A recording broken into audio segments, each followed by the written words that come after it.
Hello વિદ્યાર્થી મિત્રો, આપણી YouTube ચેનલમાં આપ લોકોનું હાર્દિક સ્વાગત છે। આપણે ધોરણ 10 ની અંદર વિજ્ઞાન અને ટેકનોલોજીની અંદર છેલ્લે ભણ્યા શ્વસન। હવે શ્વસનમાં મેં માત્ર માહિતી આપી હતી। આજે આપણે શ્વસન વિશે સંપૂર્ણ માહિતી લેવાના છીએ કે એને કઈ રીતે લખવું। તો ચાલો હવે વાત કરીએ આપણે શ્વસન। તો શ્વસન માટે વાત કરીએ તો કે મનુષ્યમાં શ્વસનની આપણે આજે વાત કરવાના છીએ।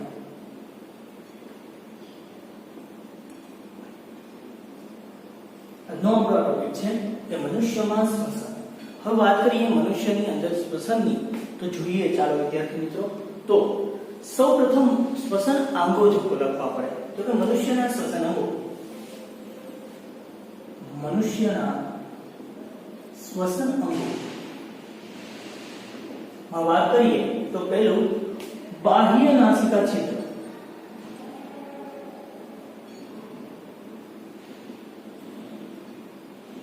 બીજી વાત કરીએ નાસિકા કોટર, ત્રીજી વાત કરું તો ત્યાંથી ઘાટી ઢાંકણ, પછી શ્વાસ નળી,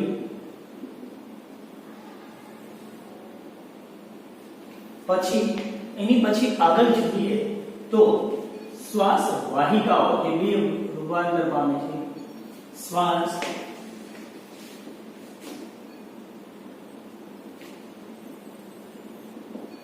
એમાંથી નાની નાની એટલે કે વાયુકોષ નો સમાવેશ થાય છે।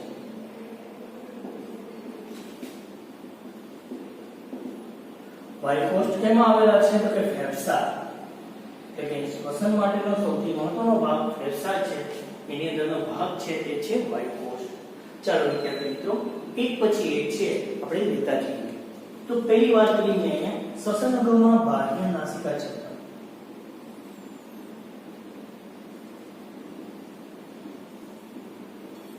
હવે વાત કરીએ બાહ્ય નાસિકા છિદ્ર એટલે કે વિદ્યાર્થી મિત્રો આપણે જ્યારે બહારથી હવા લઈએ છીએ, શ્વાસ દ્વારા હવા લઈએ છીએ, એ બધી જ શ્વાસ દ્વારા લેવાયેલી હવા બાહ્ય નાસિકા છિદ્ર એટલે કે જે આપણા નાસિકા છિદ્રો છે, જે બહારના કાણા છે, એના દ્વારા આપણા શરીરની અંદર દાખલ થાય છે।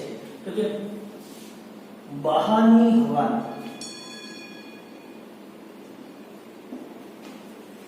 નાકની અંદર દાખલ કરવાનું કાર્ય કરે છે। એનું કાર્ય શું છે તો કે બહારની જે હવા છે ને એકત્રિત કરી છે અને પછી એને નાકની અંદર દાખલ કરે છે। હવે મારી આગળ બીજું છે નાસિકા કોટરની વાત।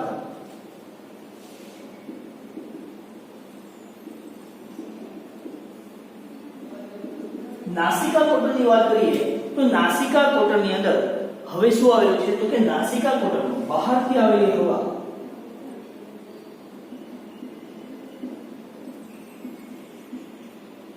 હવામાં સૂક્ષ્મ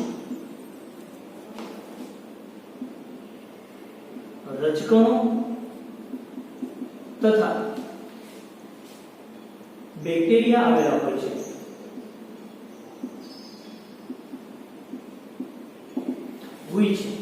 આથી હવાને શુદ્ધ કરવાનું કાર્ય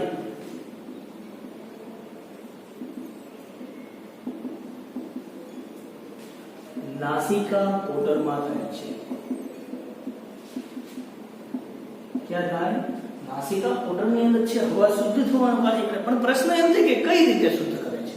તો ચાલો એ પણ આપણે જોઈએ તો કે બાહ્ય નાસિકા કોટરની અંદર સાંભળો, નાસિકા કોટરમાં સૂક્ષ્મ રોમ અને શ્લેષ્મા આવેલા છે। નાસિકા કોટરમાં સૂક્ષ્મ રોમ, રોમ એટલે વાળ, નાના નાના વાળ તથા શ્લેષ્મા આવેલ છે। શું આવેલું છે? સૂક્ષ્મ રોમ અને શ્લેષ્મા આવેલા। સૂક્ષ્મ રોમ એટલે શું? નાના નાના વાળ, અને શ્લેષ્મા એટલે કે ચીકણો પદાર્થ આવેલા છે। હવે વાત કરીએ સૂક્ષ્મ રોમ ધૂળ અને રજકણોને પકડી રાખે છે, એટલે કે આગળ જતા છે સૂક્ષ્મ રોમ એ ગરમી જેવું કામ કરે છે, કાર્ય કરી અને ધૂળ અને બેક્ટેરિયાને પકડી રાખે છે.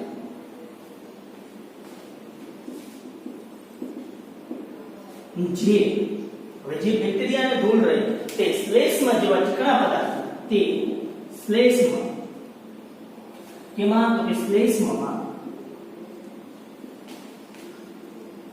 ચિકાસ હોવાના કારણે એટલે કે શ્લેષ્મામાં ચોટી જવાના કારણે આગળ જતી હવા ધૂળ અને બેક્ટેરિયા હોતા નથી.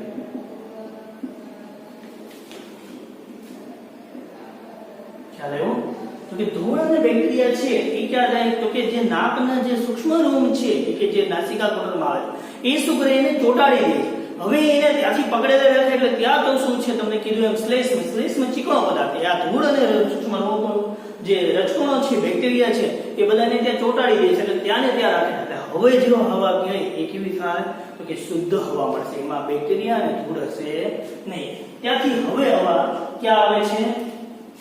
નાસિકા કોટરમાંથી આવે છે શ્વાસ વાહિનીમાં. આગળથી હવા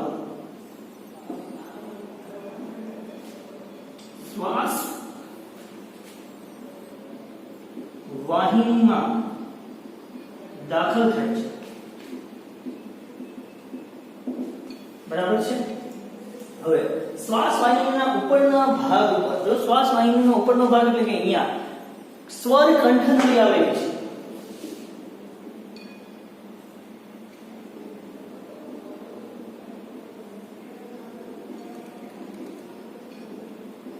સ્વર પેઢી લખી શકાય. જે શું કાર્ય કરે છે તો કે આપણે જે બોલીએ છીએ તે બધું જ કાર્ય છે કેમાં થાય તો કે સ્વર કંઠનળી છે તેની અંદર થાય છે કે જે બોલીએ છીએ તે પણ એમાંથી ત્યાંથી નીકળે છે. હવે શું થાય? હવે વાત કરીએ આપણે સ્વર કંઠનળીની એટલે કે શ્વાસ વાહિનીની વાત કરીએ તો હવે આપણે જોઈએ શ્વાસ વાહિની. ચાલો વિદ્યાર્થી મિત્રો હવે જોઈએ આપણે શ્વાસ વાહિની. આજના લેક્ચરમાં જેટલું પણ ચાલે એ તમારી ફેર નોટમાં લખવાનું છે, યાદ રાખજો. હવે જોઈએ શ્વાસ વાહિની.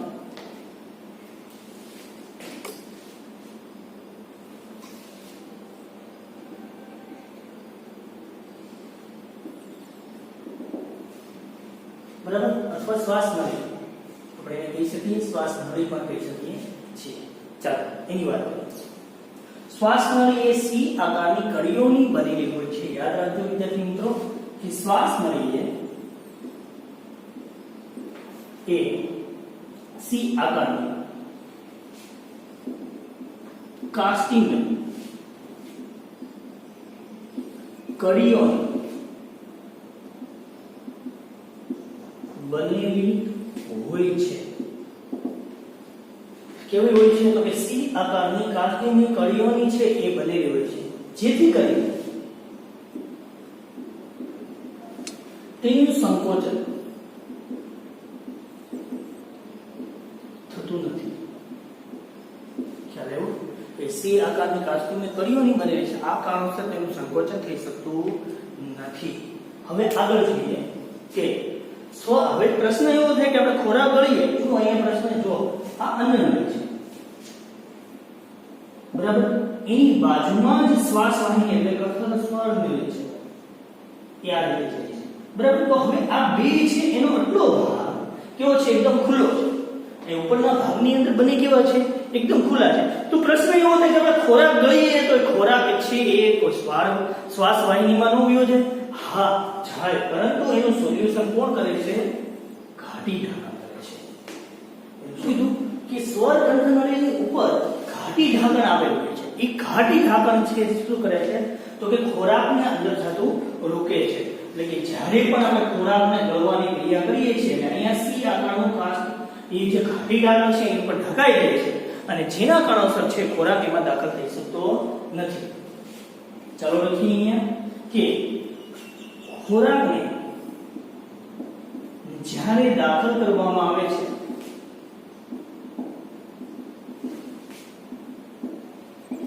ત્યારે તે કેમાં દાખલ થાય? શ્વાસ નળીમાં જાય નહીં તે માટે શ્વાસ વાહિની અથવા તો શ્વાસ નળી ઉપર ઘાટી ઢાંકા આવેલી હોય છે. ઘાટી ઢાંકણ શું કાર્ય કરે છે? પણ મેં તમને કીધું કે ઘાટી ઢાંકણ છે જ્યારે એવો ખોરાક દાખલ કરી આપણા શરીરમાં, એટલે કે જેવું મુખમાંથી અન્ન નળીમાં જાય છે ત્યારે વચ્ચેનો ભાગ પોલાણ છે એટલે કે બંને માટે ખુલ્લું છે, તો ત્યારે છે ખોરાક છે એ ક્યાં જાય? તો કે શ્વાસ વાહિનીમાં ન જાય એટલા માટે શું આવેલું છે? એની ઉપર ઘાટી ઢાંકણ છે. હવા, હવેની હવા છે, હવે તે હવા શ્વાસ વાહિનીમાં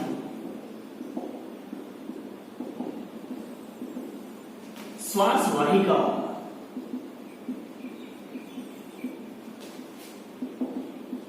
થઈ ફેફસા દાખલ થાય છે. શું થાય? બે અલગ અલગ ફેફસાની અંદર છે એ શ્વાસ વાહિકાઓ દ્વારા થઈ અને બંને ફેફસાઓમાં આવે છે. હવે ફેફસાઓના અંદરના ભાગમાં ઘણા બધા વાયુ કોષો આવેલા છે, એક નહીં પણ ઘણા બધા. હવે વાત કરીએ ફેફસાની અંદરની, તો વાયુ કોષ. ફેફસાની અંદર વાયુ કોષની રચના રહેલી હોય છે. ફેફસાના અંદરના ભાગમાં વાયુ કોષની રચના હોય છે જે ફુગ્ગા જેવી હોય છે.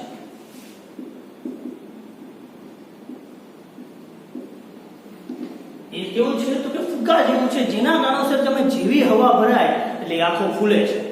વાયુ કોષની ઉપરના ભાગમાં સાંભળજો, વાયુ કોષની ઉપરના ભાગમાં શું આવેલી છે? તો કે રુધિર વાહિનીઓ અથવા કે રુધિર કેશિકાઓ જે નાની નાની આવેલી છે. વાયુ કોષના ઉપરના ભાગમાં રુધિર કેશિકાઓ આવેલું છે જે શું આવેલી છે? તો કે રુધિર કોશિકાઓ જે વાત વિનિમય કરે છે. વાત વિનિમય એટલે શું? તો કે ઓક્સિજન યુક્ત હવા છે એ વાયુ કોષમાંથી પોતાના રુધિરમાં દાખલ કરે અને ઓક્સિજન વિહીન એટલે કે કાર્બન ડાયોક્સાઇડ યુક્ત હવા છે એટલે કે જે રુધિરમાં રહેલી છે એને કેમાં દાખલ કરે છે? તો કે વાયુ કોષમાં દાખલ કરે છે. એને શું કહેવામાં આવે છે? વાત વિનિમય કહેવામાં આવે છે. ફરીથી કહું છું, વાત વિનિમય એટલે શું? કે જે ઓક્સિજન યુક્ત હવા છે, સાંભળજો, એને શું કરે છે? તો કે જે આપણે બહારથી હવા લેવા એમાં ઓક્સિજન છે, એ ઓક્સિજનને કેમાં ઠલવે છે? તો કે રુધિર કેશિકાઓમાં ઠલવે છે, કે જે રુધિર કેશિકાઓ શું કરશે? કે ત્યાંથી ફુસફુસીય શિરા બનાવી અને હૃદય સુધી પહોંચાડવાનું કાર્ય કરવાની છે, તેમાં પહોંચાડે છે. જ્યારે એ લાવેલી જે રુધિર છે કાર્બન ડાયોક્સાઇડ યુક્ત, એ કાર્બન ડાયોક્સાઇડને છે કેમાં? તો કે વાયુ કોષની અંદર ઠાલવે છે. આમ વાત વિનિમયની ક્રિયા કરે છે. હવે આપણે જોઈએ છેલ્લો ટોપિક આનો શ્વાસોશ્વાસની ક્રિયા. આ તો થઈ આપણે આખી શ્વાસ મનુષ્યનો, પણ શ્વાસોશ્વાસની ક્રિયા કેવી રીતે થાય છે? પ્રશ્ન એમ છે.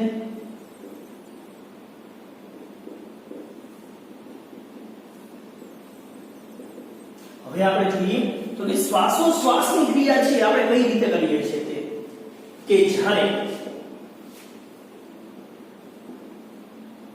પુરોદર પટલ સંકોચન અને વિકોચન દ્વારા